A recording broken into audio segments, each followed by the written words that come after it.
Buckle up, you're about to discover the wild story behind the airbag.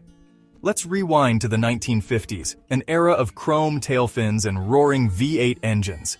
Cars were stylish, powerful, and everywhere but safety, not so much. Seatbelts were rare, dashboards were steel, and in a crash, you were on your own. As cars got faster, accidents got deadlier. The industry focused on horsepower, not protection.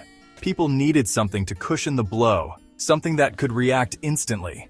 The answer wasn't more metal, but a new idea, a device that could appear in a split second to save lives. This is where our story begins, not in a big automaker's lab, but with regular people asking, how do we keep drivers safe?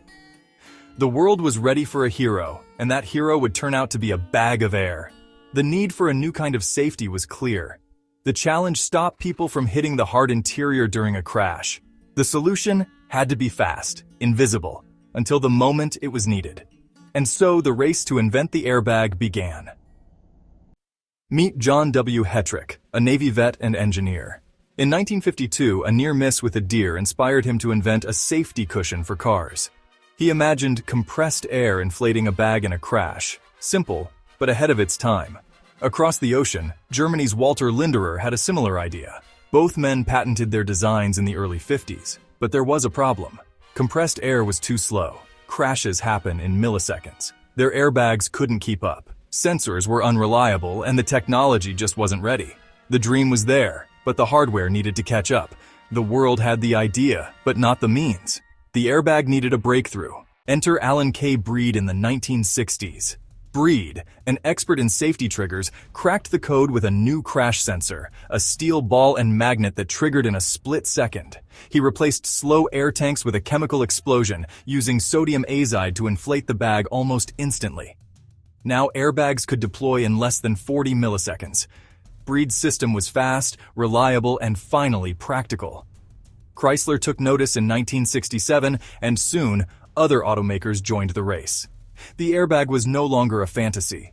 It was a real, life-saving technology. Thanks to Breed, the airbag was ready for the road. The stage was set for a revolution in car safety. The only question, would the world accept it? The journey from invention to adoption was just beginning. Even with the tech ready, automakers hesitated.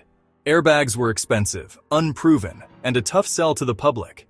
But government pressure and safety advocates pushed for change. In the 70s and 80s, regulations and public demand grew. By 1984, the U.S. required passive restraints, airbags or automatic seatbelts. Chrysler made airbags standard in 1988, forcing the industry's hand. By the 90s, airbags were mandatory in all cars and light trucks. What began as a luxury option became a life-saving standard. Decades of persistence paid off.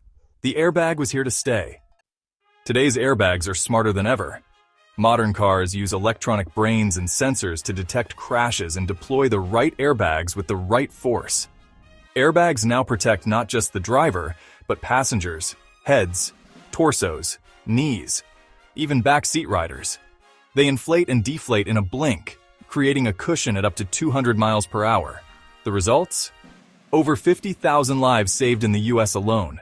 Combined with seatbelts, airbags cut the risk of death in a head-on crash by over 60%. The airbag's journey is a lesson in innovation and persistence. From a father's instinct to a global standard, it's changed the world. A simple idea, decades of work, and millions of lives protected. The airbag, a true hero, born from necessity, perfected by ingenuity.